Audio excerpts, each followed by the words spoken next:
దేవుని సన్నిధికి చేరాక మన ప్రార్థనలు మొర్రపెడతాయట, మన ప్రార్థనలు భూమి మీద పని చేస్తాయట. ఆమేన్.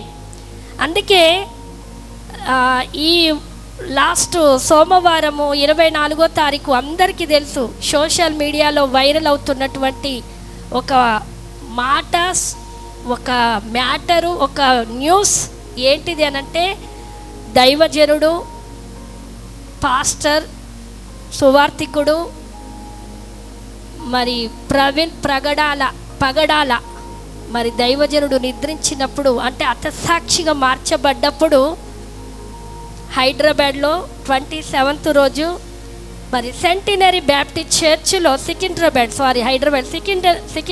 బ్యాప్టిస్ట్ చర్చ్, సెంటినరీ బ్యాప్టిస్ట్ చర్చ్లో ఆయన యొక్క మరి భౌతిక దేహాన్ని తెచ్చినప్పుడు చాలామంది దైవజనులు వచ్చి ఆయన గురించి చెప్తా ఉన్న మాటలు నేను విన్నాను. ఎందుకంటే మంచి దైవజనుడు, నేను లైవ్లో ఎన్నడూ చూడకపోయినాను. చనిపోయాక నాకు దైవజనుడు పరిచయం చేశాను. చనిపోయాక ఆ దైవజనుల యొక్క వర్తమానాలు నేను వినగలిగాను. బతుకున్నప్పుడు నేను నిజంగా ఎప్పుడు వినలేదు, కానీ విన్నప్పుడు చాలా శక్తివంతమైన మాట మీ మధ్యలోనికి నేను చెప్పాలనుకున్న మాట ఏంటిది అని అంటే, ప్రతి సేవకుడు, పెద్ద పెద్ద సేవకులు, వారి భార్య, సతీమణి కానీ, పిల్లలు కానీ, ప్రతి ఒక్కరూ ఆయన గురించి మంచి చెప్పారు. ఆయన గురించి, ఆయన చేసిన సేవను పొగుడుతూ మరి వేరే మత గ్రంథస్థుడైనటువంటి మరి షమీ గారు కూడా ముస్లిం అయినప్పటికీ కూడా ఆయన గురించి ఒక మాట చెప్పారు. దైవజనుడు చనిపోయినను ఆయన యొక్క ఆలోచనలు, ఆయన యొక్క భావాలు మన మధ్యలో బ్రతుకుతున్నాయి. ఆ బ్రతికించాలంటే మనము తయారు కావాలని ఆయన ఒక స్టేట్మెంట్ చెప్పారు. ఆయన తర్వాత మరి దైవజనులందరూ చెప్పి నేను చాలా వరకు విన్నాను. ఎందుకంటే దైవజనుడు కదా, ఆయన చేసిన సేవ గురించి నేను చెప్తా మీకు ఒక మాటను, ప్రార్థన గురించి చెప్పాలని నేను పురికొల్పబడ్డాను. అందులో మరి బెల్లంపల్లి నుండి వచ్చినటువంటి షారోనమ్మ గారు చెప్పినటువంటి మాట ఏంటిదో తెలుసా? శ్రేష్టమైన పరిచర్య దేవుడిచ్చాడు, శ్రేష్టమైన పరిచర్య చేశాడు, శ్రేష్టమైన మరణం పొందాడు, శ్రేష్ఠుల యొద్దకు చేర్చబడ్డాడు. ఆమెన్ అన్నది. కానీ ఆమె చెప్పిన మాట నా హృదయాన్ని చాలా, అసలు ఎంత అందరూ దైవజనులు చెప్పినది ఒక ఎత్తు అయితే, ఆ సిస్టర్, ఆ దైవజనురాలు చెప్పిన మాట ఎంత నన్ను ప్రభావితం చేసింది అని అంటే, దైవజనుని యొక్క రక్తము రాజమండ్రి యొక్క మట్టిలో కలిసిపోయింది చూడండి, ఆ రక్తము మట్టిలో మొర్ర పెడుతుంది అన్నది. గట్టిగా చప్పట్లు కొట్టండి. అక్కడ నుండి ఉద్యమం స్టార్ట్ అవుతుంది అన్నది. అక్కడ నుండి ఆయన ప్రార్థనలు ప్రారంభము కాబోతున్నాయి అన్నది. ఎంత చక్కని మాట అంటే, మీరు ఆదికాండం 4వ అధ్యాయం చూసినట్లయితే, హేబేలు చనిపోతే దేవుడు వస్తాడు ఎవరి దగ్గరకో తెలుసా? కయ్యను దగ్గరకు వచ్చి కయ్యనుతో ఒక మాట అంటాడు, నీ తమ్ముడు ఎక్కడా అంటే, నా తమ్ముడికి నేను కావలివాన్నా అని అడిగాడు. అప్పుడు దేవుడు అంటాడు, నీ తమ్ముని యొక్క రక్తం ఎక్కడి నుండి మొరపెడుతుంది? భూమిలో నుండి, నేలలో నుండి. ఆయన ప్రాణం పోయిందేమో కానీ ఆ రక్తములో ఒక స్వరము బయటికి వస్తుందంట. ఆ దైవజనుని రక్తములో ఒక స్వరము బయటికి వస్తుంది. చాలామంది అన్నారు, ఒక ప్రవీణ్ అన్న చనిపోయాడేమో కానీ చాలామంది ప్రవీణ్ అన్నలు లేస్తారట. హల్లెలూయా. నేను అంటాను, నువ్వు భూమి మీద ఉన్నప్పుడు ఒక ఆయుధాన్ని భూమి మీద వదిలిపెట్టిపోతున్నావు. ఏంటిదో తెలుసా? ప్రార్థన అనే ఆయుధం. ఆమేన్. ఇది పరలోకంలో ఉండదు. మీకు ఒక విషయం చెప్పనా? భూమి మీద పరలోకములో ఉండే వెపన్ ఏంటిదో తెలుసా? భూమి మీద పరలోకములో ఉండే వెపన్ స్తుతి. భూమి మీద ఉన్నప్పుడు నువ్వు స్తుతించచ్చు. సడన్ గా చనిపోయాక పరలోకములో దేవదూతలు ప్రతిగానాలు చేస్తున్నాయని దేవుని వాక్యం సెలవిస్తుంది. అంటే మనం చనిపోయాక దేవుని స్తుతిస్తాం, దేవుని కానీ ఈ భూమిని వదిలాక, ఈ శరీరాన్ని వదిలాక, నువ్వు పరలోకానికి వెళ్ళాక మీ అమ్మ కొరకు, మీ నాన్న కొరకు, నీ భార్య కొరకు, డబ్బుల కొరకు, పేదరికం కొరకు, అయ్యా వాళ్ళకి ఇది అది ఏమన్నా చేయని మొర్ర పెడుతుంటే, ఏది మనకు ధనవంతుడైన లాజరు, వీళ్ళిద్దరి గురించి తెలుసు. ధనవంతుడు చనిపోయి నరకములో యాతన పడుతూ మొర్ర పెడుతుండు. ఏమన్నా తెలుసా? ఈ ప్లేస్లోనికి నాకు 5 సహోదరులు, ఈ ప్లేస్లోనికి రాకుండా నువ్వు సహాయం చేయి. నువ్వు ఏ పరలోకానికి వెళ్ళి ఎక్కడుండి, అయ్యా నా వాళ్ళను బ్రతికించు, మా వాళ్ళు మారు మనసు పొందలేదు, నేనే పొందాను, నేనే పరిశుద్ధునిగా బ్రతికాను, అన్నీ అనుభవించాను, కానీ పరలోకానికి వెళ్ళాక మీ వాళ్ళు గుర్తొస్తారేమో, నీ భర్త గుర్తొస్తాడేమో, నీ భార్య నీ పిల్లలు గుర్తొస్తారేమో, నీ ఉద్యోగస్తులు నీ ఇంటి వారు గుర్తొస్తారేమో. నువ్వెవరిని జ్ఞాపకం చేసినా, ప్రార్థన చేసినా ప్రార్థన చెల్లుబాటు కాదట. అందుకే భూమి మీద ఉండంగానే మన ప్రార్థనను శక్తివంతంగా కొనసాగిద్దుముగాక. ఆమేన్. ఈ భూమి మీద నీ శరీరము వదిలిపోయినా కూడా ప్రార్థనలు భూమిలో నుండి మొర్ర పెడతాయంట. చప్పట్లు కొట్టి దేవుని నామాన్ని మహిమపరచు. భూమి మీద మొర్ర పెడుతూ ఉంటాయట, దేవుని హృదయాన్ని కదిలిస్తూ ఉంటాయంట. హల్లెలూయా. దేవుని నామానికి మహిమ కలుగునుగాక. లాస్ట్ వీక్ దైవజనుడు చెప్పినటువంటి వర్తమానం ఎంతమందికి గుర్తుంది? ఎంతమందికి గుర్తుంది? ఆత్మలో ప్రార్థించుట, పరిశుద్ధాత్మలో ప్రార్థించుట అనే మాటను చెప్పారు. యూదా పత్రిక 1వ అధ్యాయం 20వ వచనం ఒకసారి చదవండి సిస్టర్. మనల్ని మనము పరిశుద్ధంగా, పరిశుద్ధుల కొరకు ఎట్లా కట్టుకోవాలనే మాట నేను ఈరోజు ప్రార్థన గురించే చెప్పాలని నేను ఆశపడతా ఉన్నాను. దేవుని బిడ్డ, ఎటువంటి ప్రార్థనలు మనము చనిపోయినా, మన ఆయుష్ ముగించిన మొర్ర పెడితే, అందరి ప్రార్థనలు కాదు, అదే మీకు తెలియజేయాలని నేను ఆశపడతా ఉన్నాను. 1వ అధ్యాయం 20వ వచనం చదవండి. ప్రియులారా మీరు విశ్వసించు అతి పరిశుద్ధమైన దాని మీద మిమ్మును మీరు కట్టుకొనుచు పరిశుద్ధాత్మలో ప్రార్థన చేయుచు. చాలు సిస్టర్, మనల్ని మనం కట్టుకునేది ప్రార్థన అంట. ఏంటిదట చెప్పాలి? జ్ఞానం కుటుంబాన్ని గడుతుంది, ప్రార్థన వ్యక్తిగత జీవితాన్ని గడుతుంది. ఆమేన్. ప్రార్థన పరిశుద్ధతను గడుతుంది, ప్రార్థన నీ ఆశీర్వాదములోనికి తీసుకురావడానికి గడుతుంది. ఆమేన్. హల్లెలూయా. ప్రార్థన అంటుండు దేవుడు. ఏమంటున్నాడంటే మనల్ని మనం ఎందుకు చేయాలి ప్రార్థన అంటే? ఎందుకు చేయాలి సిస్టర్? ప్రార్థన ఎందుకు చేయాలి? మనల్ని మనం కట్టుకోవాలి. కట్టుకోకపోతే పడిపోతాం, జారిపోతాం, కృషించిపోతాం. ఎక్కడ? పాపములో, సాతానులో, వలలో, చిక్కులో. అందుకే ప్రతి క్రైస్తవుడికి, ప్రతి విశ్వాసికి, ప్రతి దేవుని బిడ్డకు, ఆయన రక్తంలో కడగబడిన ప్రతి ఒక్కరికి ప్రార్థన అనేది చాలా ఇంపార్టెంట్. ప్రేయర్ అనేది మీ వ్యక్తిగత జీవితములో ఒక భాగంగా మీరు తీసుకున్నట్లయితే మీరు కట్టుకుంటారంట. దేవుడు దానిని కట్టే కృపనిస్తాడు, పడిపోకుండా, జారి పడకుండా. ఆమేన్. హల్లెలూయా. ప్రార్థన గురించి నేను 3 అంశాలు చెప్పాలని నేను ఆశపడతా ఉన్నాను. దేవుని బిడ్డల, ఎవరి ప్రార్థనలు భూమి వదిలినా మొరపెట్టేటట్టు చేస్తాయంటే అందరి ప్రార్థనలు కాదు. గుర్తుపెట్టుకోండి, మన సంఘ ప్రార్థనలు. అయ్యా నువ్వు పిలిచినప్పుడు నేను వస్తాను, కానీ నేను వచ్చిన వెంటనే నా ప్రార్థన క్రియ చేయబడాలి, శక్తివంతంగా మొర్ర పెట్టాలి అంటే ఈ యొక్క గుణాలను మనం కలిగి ఉంటే మనం కట్టబడతాము. కట్టబడమే కాదు కానీ మొర్ర పెట్టే స్వరము ప్రార్థనకు వస్తుందంట. హల్లెలూయా. దేవుని నామానికి మహిమ కలుగునుగాక. లూకాసు వార్త 18వ అధ్యాయము 1 నుంచి 3 వచనాలు చదువుకుందాం దేవుని బిడ్డలారా. వారు విసుగక నిత్యము ప్రార్థన చేయుచుండవలెననుటకు ఆయన వారితో ఈ ఉపమానము చెప్పెను. దేవునికి భయపడకయు మనుష్యులను లక్ష్య పెట్టకయు నుండు ఒక న్యాయాధిపతి ఒక పట్టణములో ఉండెను.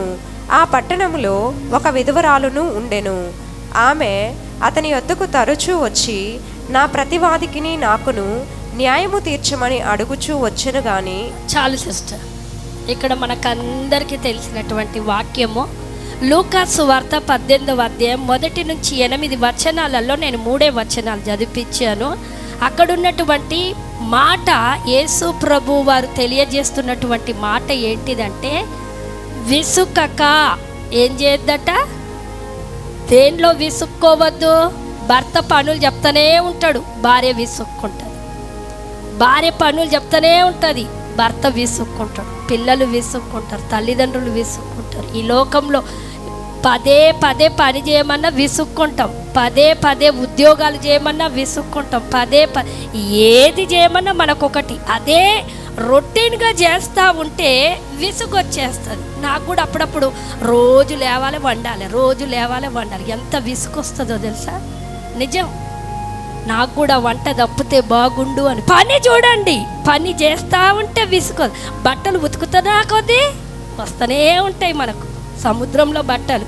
మళ్ళీ ఏదన్నా ఫంక్షన్కి పోదామంటే బట్టలే ఉండేవి మనకు, డ్రెస్సులే ఉండేవి, అన్నీ పాతబడి.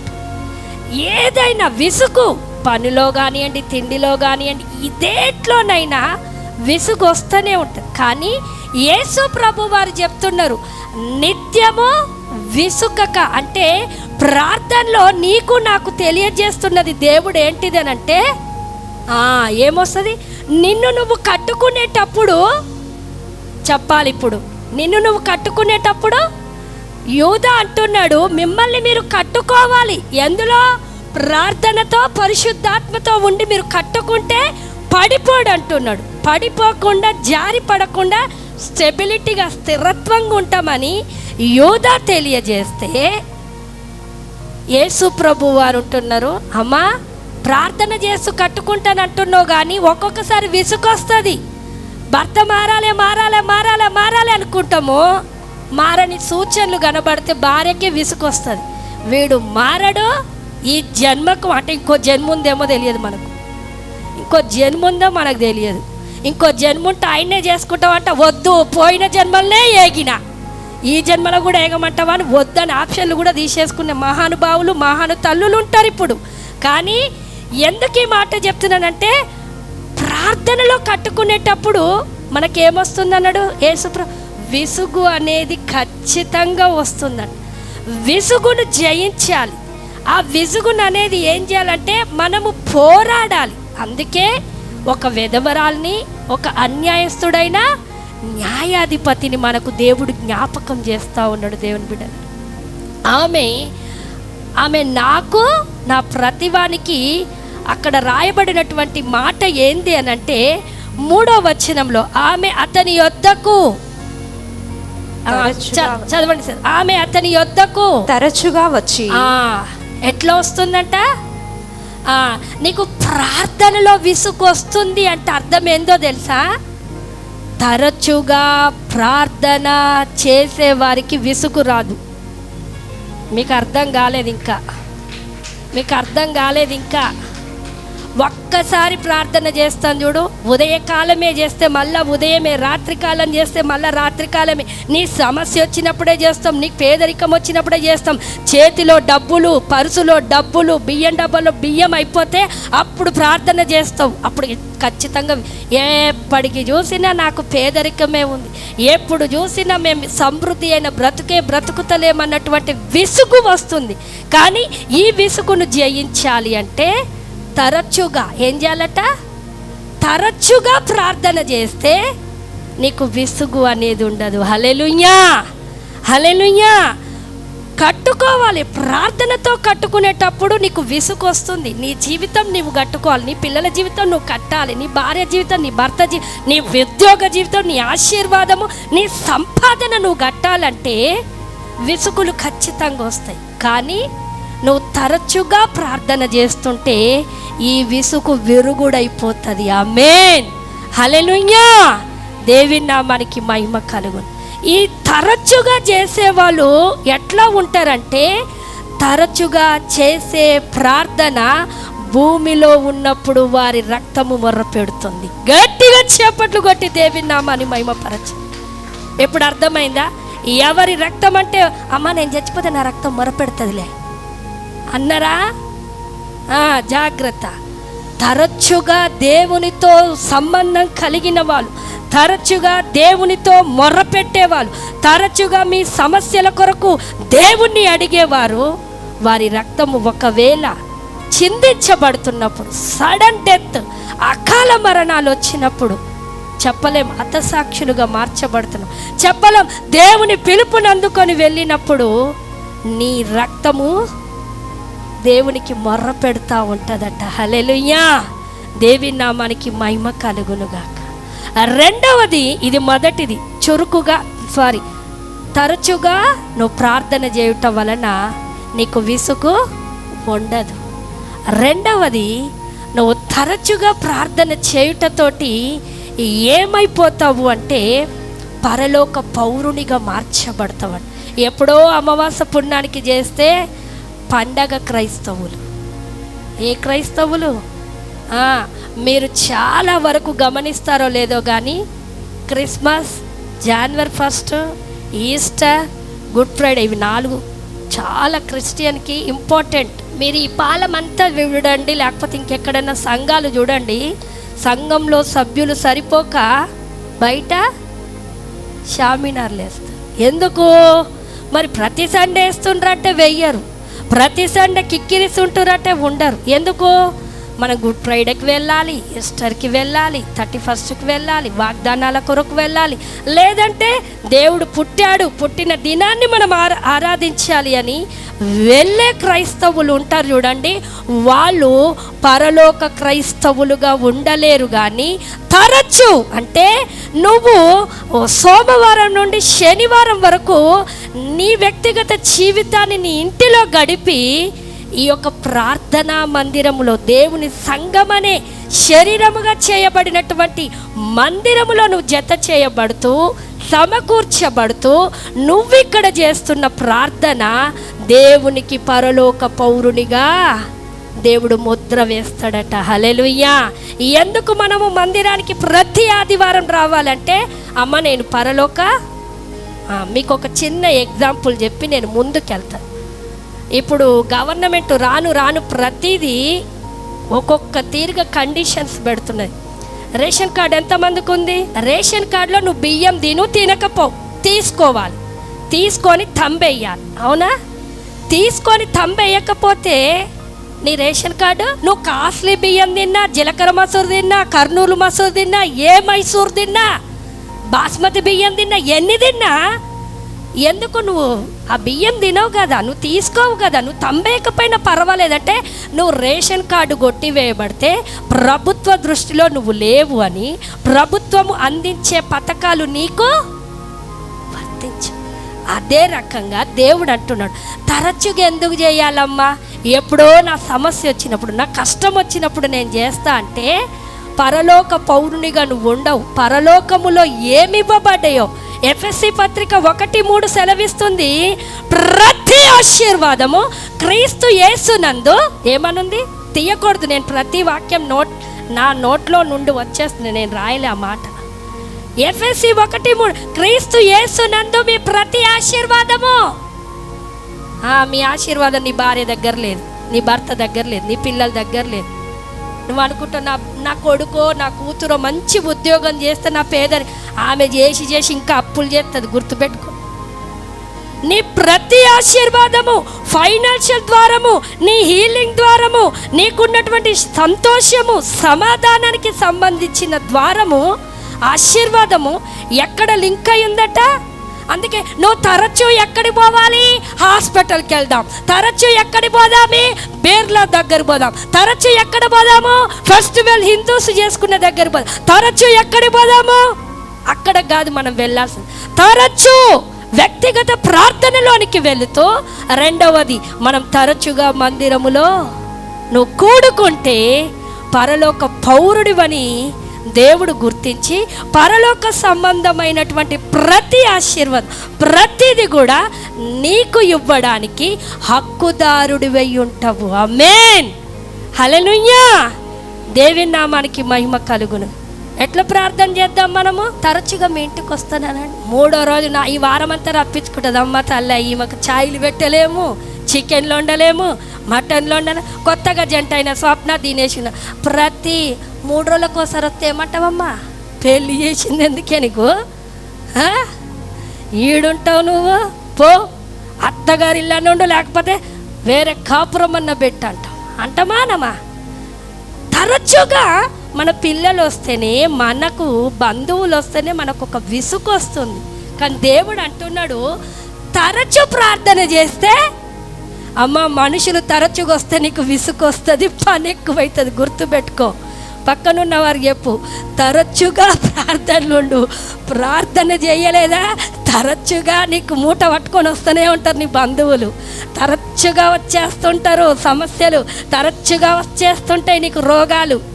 జాగ్రత్త. దేవుడు మాట్లాడుతున్నాడు. ఏంటిదో తెలుసా?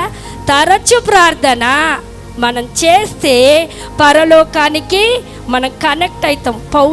పౌరురాలిగా కనెక్ట్ అయ్యి మనకు దేవుడిచ్చే ఆశీర్వాదాలకి మనము పిలుపునందుకుంటామని దేవుడు మాట్లాడుతూ ఉన్నాడు.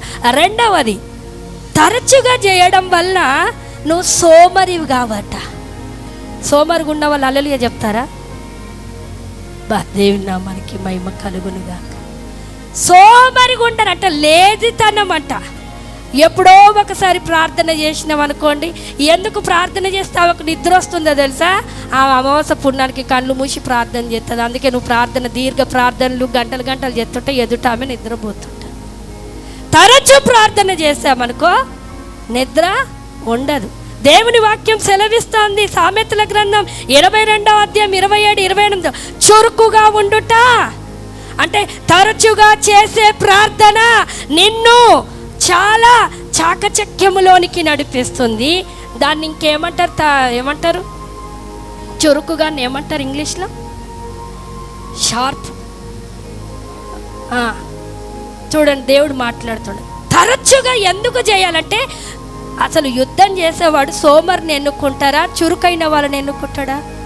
యోబు గ్రంథం 7:1 అంటుంది, నరుని కాలము ఆ యుద్ధ కాలంలో సోమరులను పెడదాము. పౌలు అంటున్నాడు, బ్రతుకు దినములన్నిట కూడా ప్రార్థనతో మనము పోరాడాలి.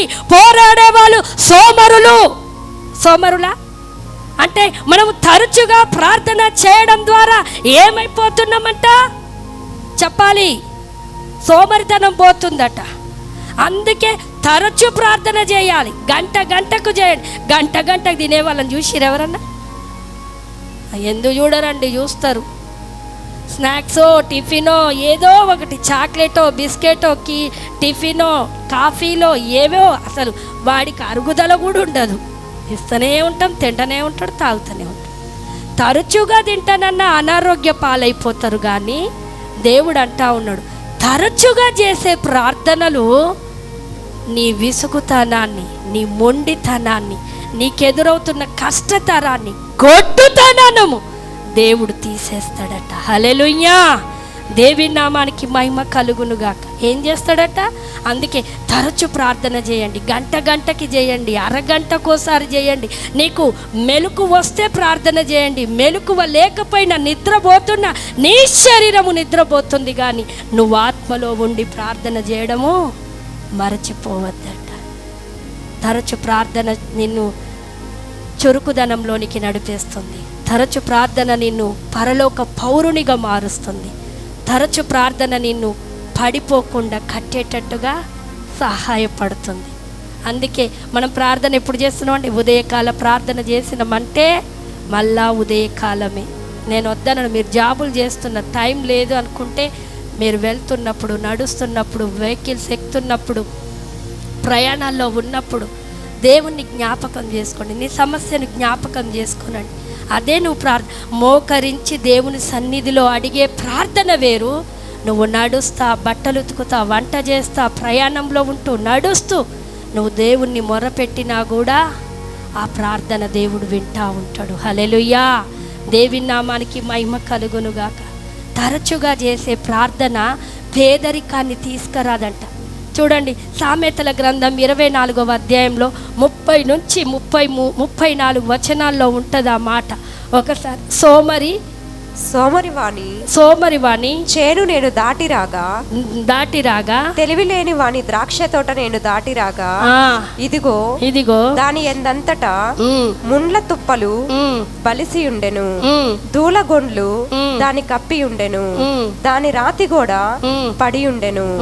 నేను దాని చూచి యోచన చేసుకుంటుని, దాని కనిపెట్టి బుద్ధి తెచ్చుకుంటుని.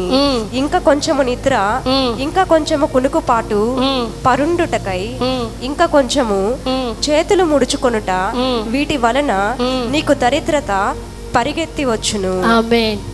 ఆయుధస్తుడు వచ్చినట్లు లేమి నీ మీదికి వచ్చును. ఆమేన్. దేవుని వాక్యం సెలవిస్తుంది. సోమరి ఆ రకంగా ఉంటేనంట ఆయన సోమరి వేసిన చేను పంట గురించి మాట్లాడితే అంతా నష్టమే, ఎక్కడ లాభం లేదు, వేసిన పంటలో నష్టమే, అన్నిట్లలో నష్టమే.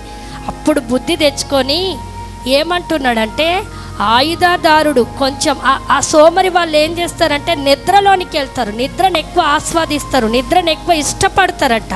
అట్లా చేయడంతో దారిద్రత వస్తుంది. ఎట్లా వస్తుందట? ఆయుధదారుడు వచ్చినట్లు.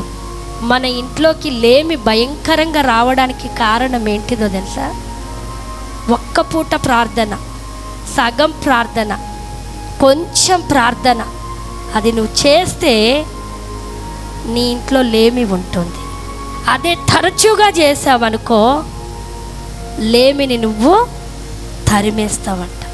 ఈరోజు పేదరికాలతో వచ్చిన డబ్బు దేనికో ఖర్చు అయిపోతుంది. వచ్చిన సంపాదన దాన్ని నిలవలేకుండా ఉండిపోవడానికి కారణం ఏంటంటే కొంచెము ప్రార్థన.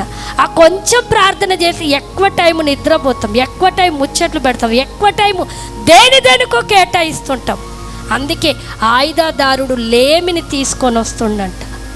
లేమి భయంకరమైన లేమితో కుటుంబాలు సూసైడ్ చేసుకున్నట్లుగా టీవీ న్యూస్లో చాలా వరకు చూస్తే భార్యాభర్తలు చక్కగా ఉంటారు, పిల్లలు ఉంటారు, వారికి కలిగిన వైభవంగా బిల్డింగ్లు, కార్లు అన్నీ ఉంటాయి. ఎందుకు చనిపోయారంటే అప్పులైపోయి, లేకపోతే మాకు పేదరికం, లేకపోతే మేము గడవడానికే మాకు ఏమీ లేదని వాళ్ళు విషం దాగినట్లు, మందులు దాగినట్లు ఏదో సూసైడ్ చేసుకొని చనిపోయిన కుటుంబాలు ఈ భూమి మీద ఎన్నో ఉన్నాయి దేవుని బిడ్డ. కాఫీ డే తెలుసా మీకు? బెంగళూరు పట్టణం అతనికి కొన్ని కోట్ల అప్పులైపోయాడు. చివరికి ఏమైపోయాడో తెలుసా? సముద్రం దగ్గరికి వెళ్ళి సూసైడ్ చేసుకొని చనిపోయాడు. భార్య తెలిసింది. భార్య ఏం చేసిందో తెలుసా? ఇన్ని కోట్ల ఆస్తి నష్టానికి నడుము కట్టుకొని సోమరిగా పండుకోలే, సోమరిగా అమ్మోళ్ళ ఇంటికి పోలే, సోమరిగా ఎవ్వరి వైపు చూడలే. ఏం చేసిందో తెలుసా? నడుము గట్టి దీవారాత్రులు పనిచేసి ఆమె ఆ యొక్క మరి హోటల్కి పెద్ద యజమానురాలిగా మారి అప్పులన్నీ తీర్చింది. ఎక్కడిది ఆమెకు సామర్థ్యము, స్తోమత అంటే కష్టపడే మనసు. దేంట్లో కష్టపడింది?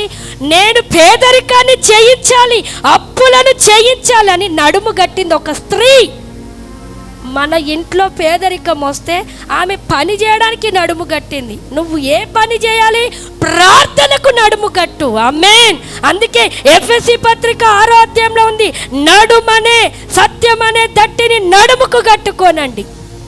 మనం ఎక్కడ పోరాడాలి? వాక్యముతో పోరాడాలి. ఎక్కడ పోరాడాలి?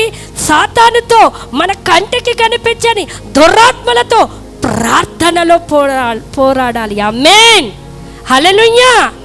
వాళ్ళు పోరాడి జయించిరు, విజయాన్ని పొందుకున్నారు. మరి మనము పేదరికంలోనే ఉందాం, ఇంకా దారిద్రతలోనే ఉందాం. ఎందుకు దారిద్రత మీద దారిద్రత వస్తుందంటే కొంచెం ప్రార్థన మనకు. చెప్పండి మీకు 5 ఇడ్లీలు తినే వాళ్ళకు 2 ఇడ్లీలు పెడితే సరిపెట్టుకుంటారా? సరిపెట్టుకో. ప్లేట్ నిండా బిర్యానీ తినేవాళ్ళు ఆ చిన్న ఒక కప్ అంత బిర్యానీ పెడితే సరిపెట్టుకుంటారా?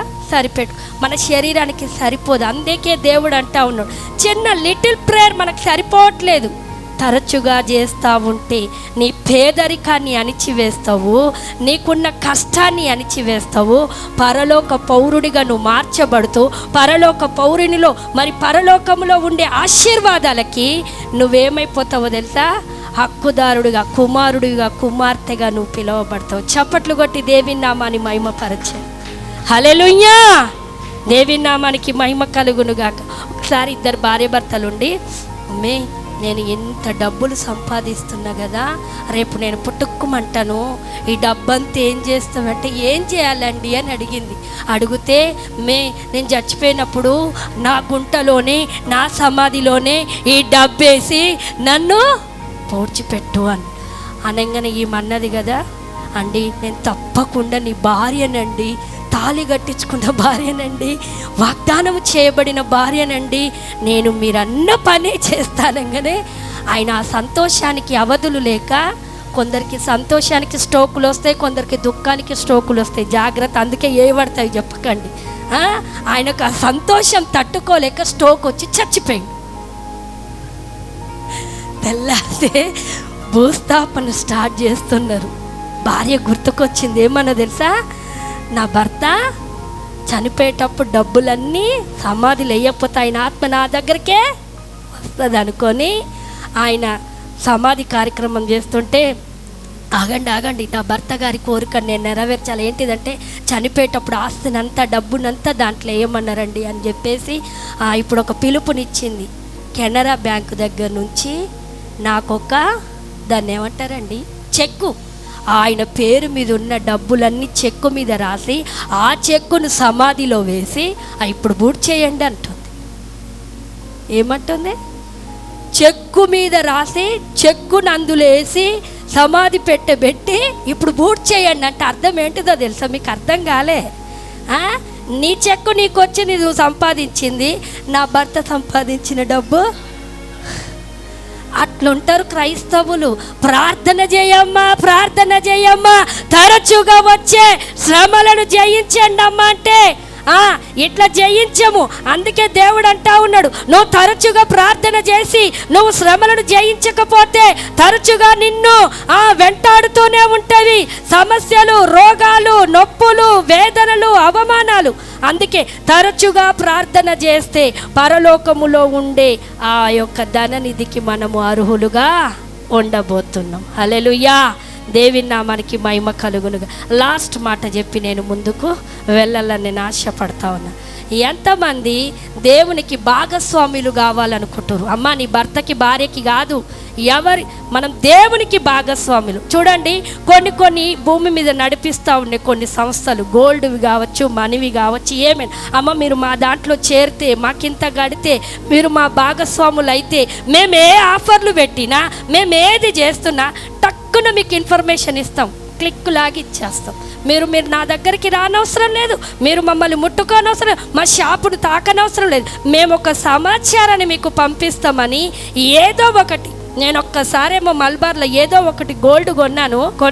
అక్కడి నుంచి ఇప్పటివరకు వస్తూనే ఉంటాయి నాకు ఆఫర్. ఎందుకంటే నేను వాళ్ళకు భాగస్వామిని అయిపోయి, వాళ్ళు ఏ ఆఫర్లు ఉన్నా టక్కున పెట్టేస్తారు. నా 2 కళ్ళు ఇట్లా పోతాయి, తీసేసి డిలీట్ చేస్తాయి. ఎప్పుడు కొనలేదు అంటే ఎందుకు చెప్తున్నట్టే, ఒక సంస్థకి ఒక దానికి పెట్టుబడే దానికి భాగస్వామి అయిపోయినప్పుడు వాళ్ళు ఇచ్చే ఆఫర్లు అన్నీ నీ ముందు పెడతాడు. ఒక్కొక్కసారి ఆఫర్లకి టెంప్ట్ అయిపోతాం, భర్తను తిట్టో కొట్టో ఇంకేదో చేసి గోల్డ్ను కొనిపించేది. ఆ గోల్డ్ నీ మేడ మీద ఉంటుంది అంటే మీ అయ్యగారు ఏం చేస్తాడో తెలుసా, నా భార్య మీద గోల్డ్ ఉంది, ఏ రోజుకైనా నేను అప్పు చేయక తప్పదు, ఆ గోల్డ్ పోవాల్సింది. తరచుగా ఇట్లుంటాయి. కానీ దేవుడు అంటా ఉన్నాడు ఏమన్నా తెలుసా, తరచు ప్రార్థనలు చేస్తేనంట నువ్వు భాగస్వామి. ఎవరికి భాగస్వామి అవుతావు?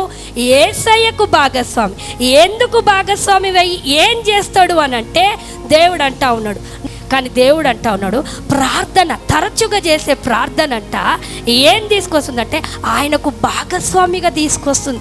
ఏంటిది ఆ భాగస్వామ్యము అనంటే, రోమపత్రిక 8వ అధ్యాయం 34వ వచనం తెలియజేస్తుంది. క్రీస్తు దేవుడు తండ్రి కుడి పర్శాన కూర్చొని ఏం చేస్తుండంట? కరెక్ట్గా చెప్పాలి, ఏం చేస్తుండు? విజ్ఞాపన చేస్తుండు. ఏమని విజ్ఞాపన చేస్తాడు? ఇప్పుడు నా క్వశ్చన్ అది, నేను ముగిచ్చేస్తాను. ఏమని విజ్ఞాపన చేస్తాను? ఒకసారి చదవండి సిస్టర్, దాన్ని కంటిన్యూషన్ చేసి నేను ముందుకు వెళ్ళిపోతా. అయిపోయింది ఇక నా వాక్య భాగం. ఈరోజు నేను 3 అంశాలు చెప్పిన. రోమపత్రిక 8వ అధ్యాయం 34వ వచనం. శిక్ష విధించువాడెవడు? చనిపోయిన క్రీస్తు యేసే. అంతేకాదు మృతులలో నుండి లేచిన వాడును, దేవుని కుడిపార్శ్వమున ఉన్నవాడును, మన కొరకు విజ్ఞాపనము కూడా చేయువాడును ఆయనే. క్రీస్తు ప్రేమ నుండి మనలను ఎడబాపు వాడెవడు? చదవండి సిస్టర్, కంటిన్యూషన్ చేయండి. శ్రమ అయినను, బాధ అయినను, హింస అయినను, కరువైనను, వస్త్రహీనత అయినను, ఉపద్రవమైనను, ఖడ్గమైనను మనలను ఎడబాపున ఇందును గూర్చి వ్రాయబడినదేమనగా. చాలండి. తండ్రి కుడిపార్శ్వాన కూర్చోనంట ఏం చేస్తుండో తెలుసా? విజ్ఞాపన ఏమని చేస్తాడు? మీరు చెప్పినట్టు మెలకువగా ఉండి శోధనలో ప్రవేశించకుండా ఇక్కడ చెప్పిపోయిండు, మళ్ళీ అక్కడ చెప్పాడు. ఏమనంటే క్రీస్తు ప్రేమ నుండి మనల్ని ఎడబాపేది ఏముందో వాటి కొరకు ప్రార్థన చేస్తాడు. శ్రమ వస్తుందేమో, ఆ శ్రమ తట్టుకునే శక్తిని అని దేవుడు ప్రార్థన చేస్తాడు. అది భాగస్వామ్యం. అర్థమైందా నేను చెప్పింది? దేవుడు మనతో భాగస్వామ్యుడు కావాలనుకోండు. దాన్ని ఏమంటారు? పార్ట్నర్షిప్. తెలుసా? పార్ట్నర్షిప్ అదేనా భాగస్వామ్యం? పార్ట్నర్షిప్ అట. ఎంత అసలు ఈ లోకంలో పెట్టే పెట్టుబడులు పార్ట్నర్షిప్లు మోసాలు ఉంటాయి, కానీ దేవుడు మన పార్ట్నర్షిప్ మోసం చేయడట, భాగస్వామి. ఆయన క్రీస్తు తండ్రి కుడిపార్శ్వాన కూర్చొని మొరపెట్టడమే కాదు, కానీ మనని క్రీస్తు ప్రేమ నుండి ఏవి దూరం చేస్తున్నాయో దాని కొరకు ప్రార్థన చేస్తాడట. హల్లెలూయా, దేవుని నామానికి మహిమ కలుగును గాక. ఇంకొక మాట నేను చెప్పి నేను ముగిచ్చేస్తాను. క్రీస్తులో నువ్వు ప్రార్థన చేస్తున్నప్పుడట, ఆయన ఆదికాండం నుంచి ప్రకటన గ్రంథం వరకు ఉన్నటువంటి భక్తులందరూ మరణించారు. ప్రతి భక్తుడు దేవుని తెలుసుకొని పోరాటాలు చేసి విజయాలు చూసి ఎవరైతే మరణించారో వాళ్ళెవ్వరు కూడా పరలోకానికి చేరలేదు. కానీ మనం వెళ్ళిన తర్వాతనే వాళ్ళు పరలోకానికి వెళ్తూ మనతో పాటు దేవుడిచ్చే బహుమతులు తీసుకుంటారు. మనం వెళ్ళకుండా వాగ్దాన ఫలాన్ని సంపూర్తి చేయరని హెబ్రీ గ్రంథకర్త తెలియజేస్తుండు. కానీ మనము ప్రార్థనలో ఉంటుంటే, ప్రార్థన చేస్తుంటేనట, ఎటువంటి ప్రార్థన? తరచు చేసే ప్రార్థన. దేవుడు నీకు పార్ట్నర్షిప్ ఒకటి. రెండవది ఏంటంటే, దేవుని బిడ్డలు, దేవుని సేవకులు, దేవుని పిలుపును పొందుకొని వెళ్ళిన ప్రతి పరిశుద్ధుడు మనకు మేఘములాగా ఆవరించంట మనల్ని ఎంకరేజ్ చేస్తారంట. చప్పట్లు కొట్టి దేవుని నామాన్ని మహిమపరచ. గట్టిగా గట్టిగా ఇంకా కొంచెము. హెబ్రీలకు రాసినటువంటి పత్రిక 12వ అధ్యాయం 1వ వచనం చదవండి సిస్టర్. ఇంత గొప్ప సాక్షి సమూహము మేఘము వలె మనలను ఆవరించి ఉన్నందున. ఇంత గొప్ప సాక్షి సమూహం. ఎవరా సాక్షి సమూహము? వీళ్ళు మేఘంలో ఆవరించి ఉన్నారు, మనకు కనబడదు, కానీ వీళ్ళు ఏం చేస్తున్నారట? చదవండి సిస్టర్. మనము కూడా ప్రతి భారమును సులువుగా చుక్కులు పెట్టు పాపమును విడిచిపెట్టి విశ్వాసమునకు కర్తయు. చాలండి సిస్టర్. ఏంటిది? ప్రతి భారం అనుకొని ప్రార్థన చెయ్యం, అదే పాపం అయిపోతుంది. ప్రతి టెంప్టేషన్కి పడిపోతాం, అదే పాపం అయిపోతుంది. పాపములో పడకుండా, టెంప్టేషన్కి లోను కాకుండా, ఏవేవే చిక్కులు పెట్టి నిన్ను ప్రార్థించకుండా చేస్తుందో, నువ్వు కూర్చొని ప్రార్థన చేస్తే తరచుగా నీకు 2 ఆప్షన్స్, 2 దేవుడు ఈవులను ఆశీర్వాదాలను ఇస్తుండు. మొదటిది, దేవుడు నీ పక్షాన విజ్ఞాపన చేస్తూ ఆయన శ్రమ వస్తే తగిన శక్తి నువ్వు భరించడానికి ఇవ్వమని కోరుకుంటుండు. రెండవది, దేవుని పరిశుద్ధుల సమూహం అంతా ఎక్కడుంటుందంట? మేఘములో ఉంటూ మనల్ని ఎంకరేజ్ చేస్తుంది. నేను గెలిచాను, నేను పోరాడాను, ఇది ఎంత నువ్వు చెయ్యగలవు, నువ్వు పొందగలవు. ఆమేన్, హల్లెలూయా. యోసేపు అంటాడట, పోతీఫర్ భార్య నన్ను ఎంతో శ్రమ పెట్టింది. అమ్మా లేడీస్, అమ్మా పురుషులు, పెళ్లి కాని వాళ్ళు, పెళ్ళైన వాళ్ళు, ప్రతి యవనస్తుడు వినాల్సిన మాట ఏంటిదో తెలుసా? ఆకాశ మండలములో మేఘములో యోసేపు ఆత్మ ఉంది. ఏమని నిన్ను ఎంకరేజ్ చేస్తుందంటే, పెళ్ళైన మగోడు పెళ్లి కానట్టుగా కనబడతాడు. ఆమేనండి. పెళ్ళైన ఆడది పెళ్లి కానట్టు ఆడదానిలా కనబడుతుంది. ఆమేనండి. కనబడుతున్న ప్రతి పురుషుడు అందమైన వాడు, వీడే నీకు భర్త అని చూపిస్తాడు. ఆమేనండి.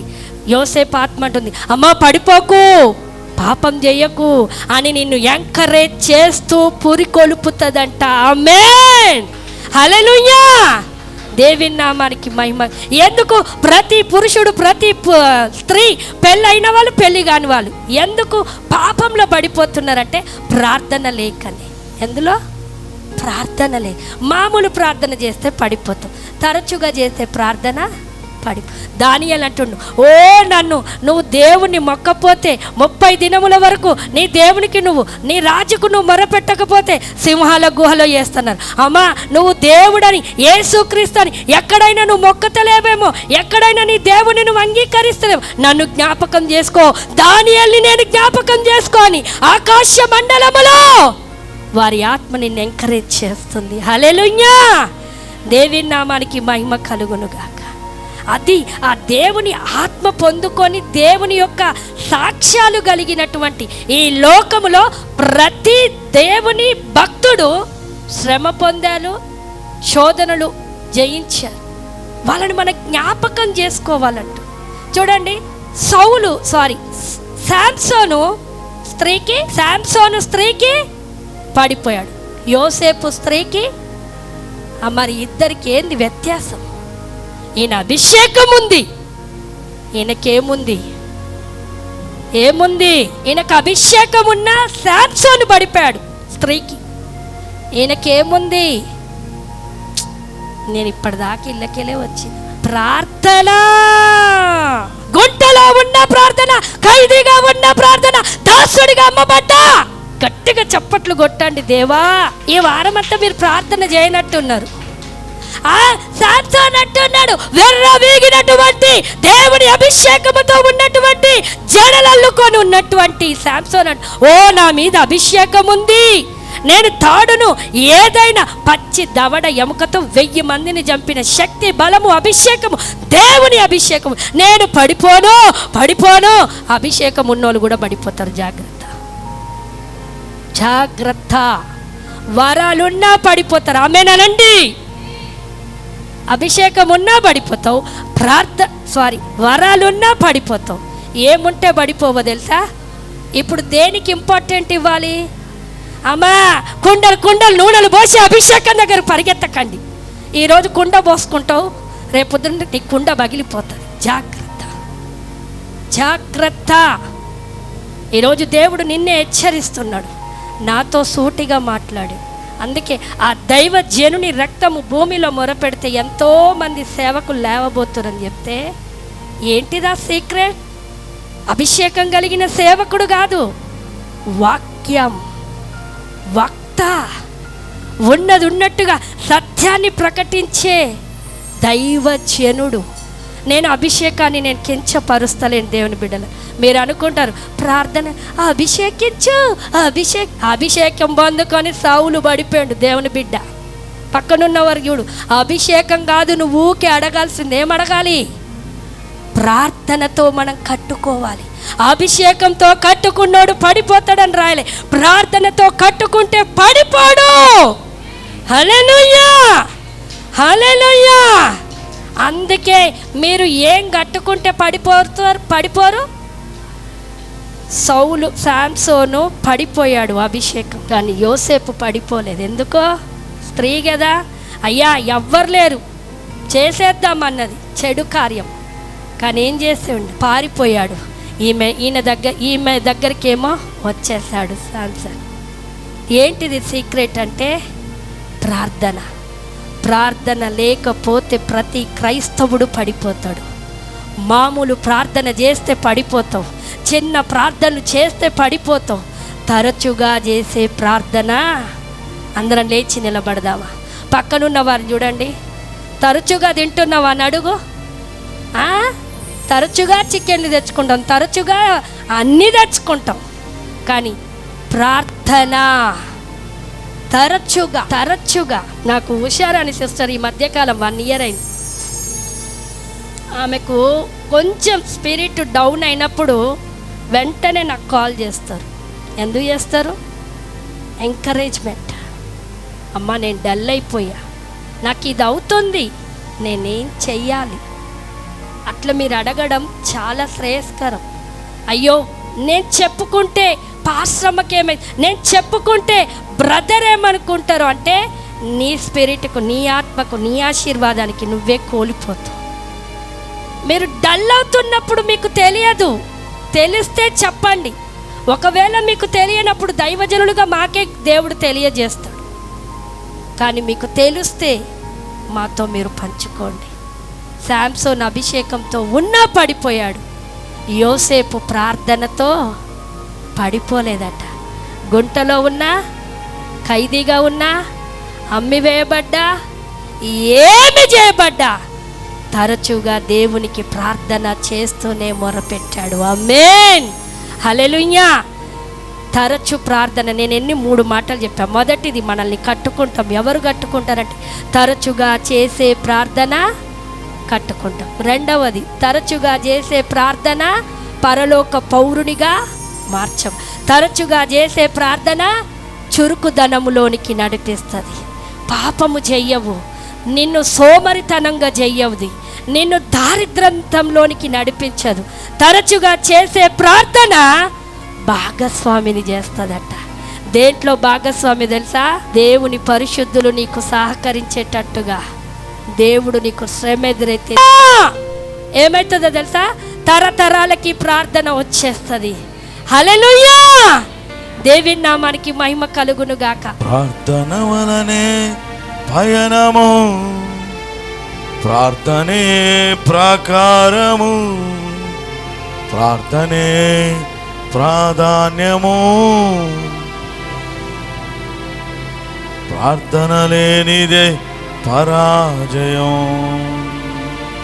ప్రభువా ప్రార్థన నేర్పయ్యా, ప్రార్థించకుండా నేనుండలేనయ్యా, నీ పాదాలు తడపకుండా నా పయనం సాగదయ్యా, నీ పాదాలు తడపకుండా నా పయనం సాగదయ్యా. ప్రార్థన వలనే పయనము, ప్రార్థనే ప్రాకారము, ప్రార్థనే ప్రాధాన్యము, ప్రార్థన లేనిదే పరాజయం. అందరం ప్రార్థన వలనే పయనము. అందరం ప్రార్థన పాడదాం, అందరం స్తుతిద్దాం. ప్రార్థనే ప్రాధాన్యము, ప్రార్థన లేనిదే పరాజయం. ప్రభువా ప్రార్థన నేర్పయ్యా, ప్రార్థించకుండా నేనుండలేనయ్యా.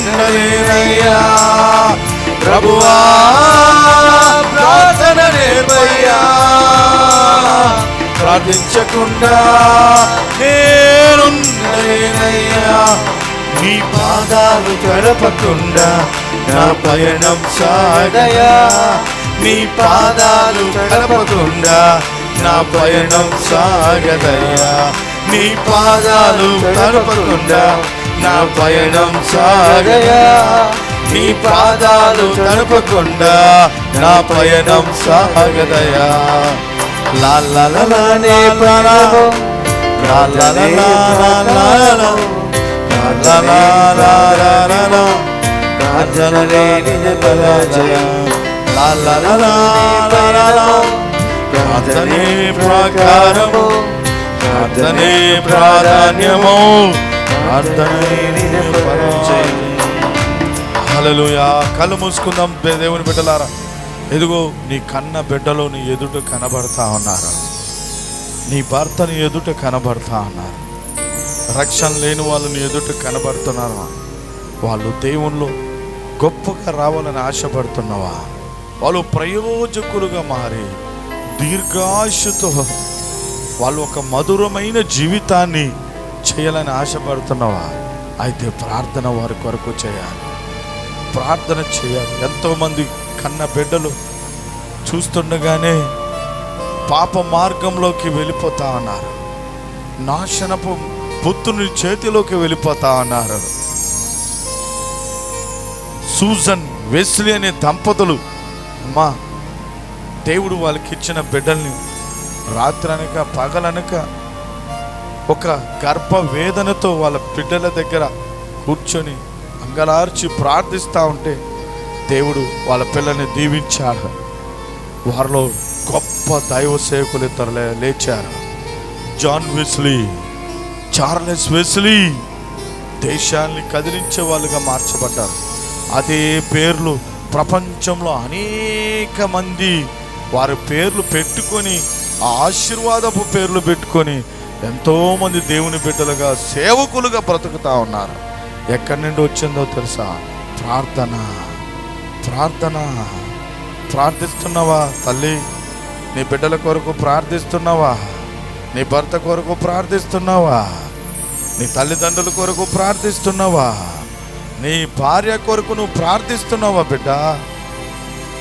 వదిలిపెట్టద్దు. అద్భుతమైన వాక్యం ఈ దినమున మనం విన్నాం. తరచుగా నువ్వు చేసే ఆ ప్రార్థన దేవునితో ఒక పార్ట్నర్షిప్, భాగస్వామిగా నిన్ను నిలబెడుతుంది. నిన్ను పడిపోకుండా భద్రం చేస్తుంది.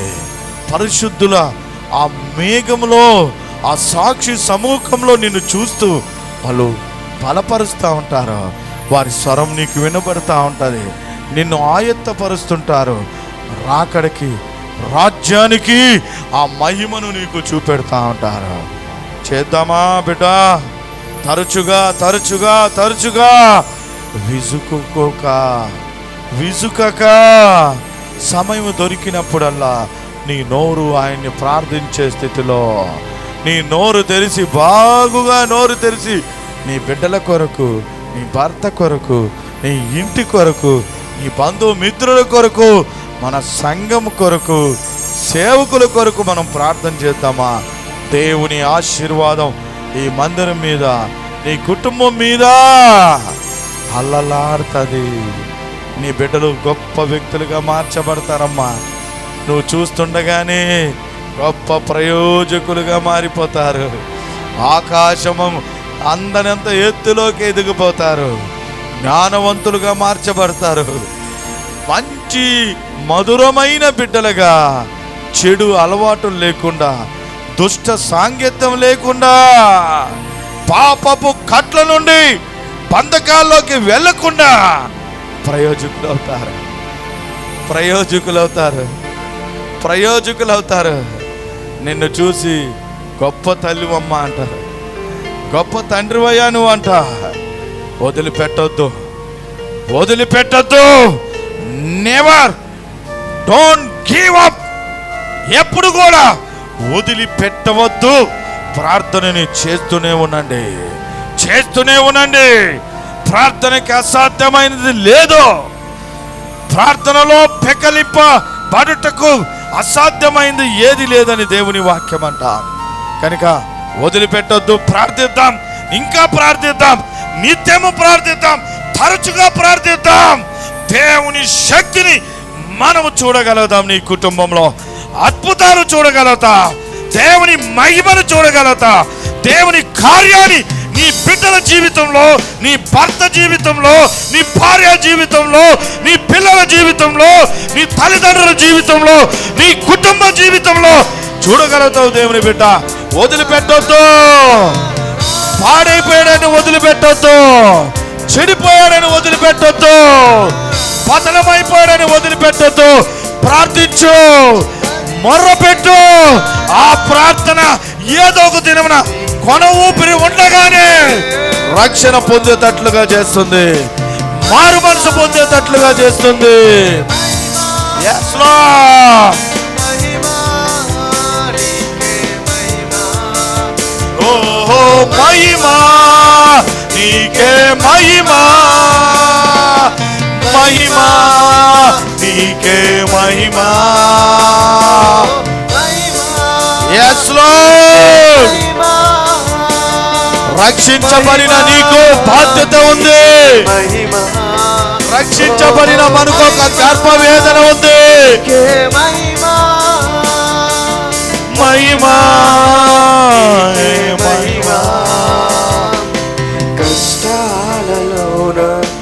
కష్టాలలోన కన్నీరు తుడచింది నీవే కదా. కష్టాలలోన, అవును తండ్రి, కష్టాలలోన కన్నీరు తుడచింది నీవే కదా. నా జీవితంతో నీ నామస్మరణే చేసేదయ్యా. నా జీవితంతో నీ నామస్మరణే చేసేదయ్యా. మహిమా నీకే, మహిమా మహిమా, నీకే మహిమా, ఓ మహిమా, నీకే మహిమా, మహిమా, నీకే మహిమా, మహిమా, నీకే మహిమా, మహిమా, నీకే మహిమా.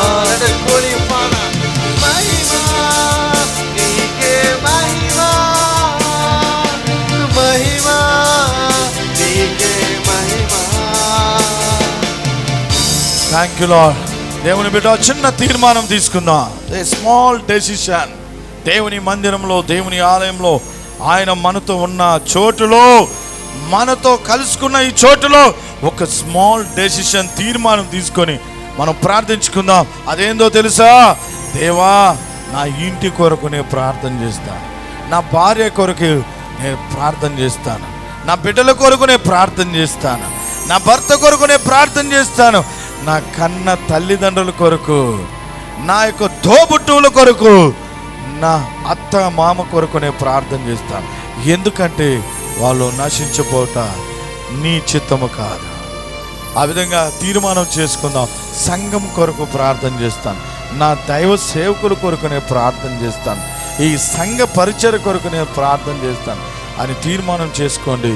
దేవుడు కదలబోతా ఉన్నాడు, దేవుడు కార్యం చేయబోతున్నాడు. నీ కుటుంబం దేవుని హస్తాల్లోకి రాబోతుంది. నీ పిల్లలు గొప్ప వ్యక్తులుగా అవుతారు. నీ భర్త అద్భుత రీతిగా మారు మనసు పొందుతాడు, నీ భార్య మారు మనసు పొందుతారు, నీ తల్లిదండ్రులు మారు మనసు పొందుతారు. నువ్వు చేజిక్కించుకుంటా. తండ్రి, తీర్మానం చేసుకున్న బిడ్డల్ని దీవించండి, ఆశీర్వదించండి. ప్రార్థనతో మాకు గూర్చిన అద్భుతమైనటువంటి మాటలు ఈ దినమున మాకు దయచేసినందుకు వందనాలు. ఇక్కడున్న ఎంతో మంది తల్లిదండ్రులు ఇంకా రక్షణ లేరు, మారు మనసుగా లేరు, పిల్లలు లేరు, అయా భర్తలు, భార్యలు, ఇంకా ఎంతో మంది అత్తమామలు, వారందరూ మార్చబడుటకు మా చేతిలో నువ్వు పెట్టి ఉన్నావు, మా చేతిలో నువ్వు పెట్టి ఉన్నావు. మేము విసుకక ఉత్సాహంగా నిత్యము ప్రార్థించే కృపనివ్వమని అడుగుతున్నాం.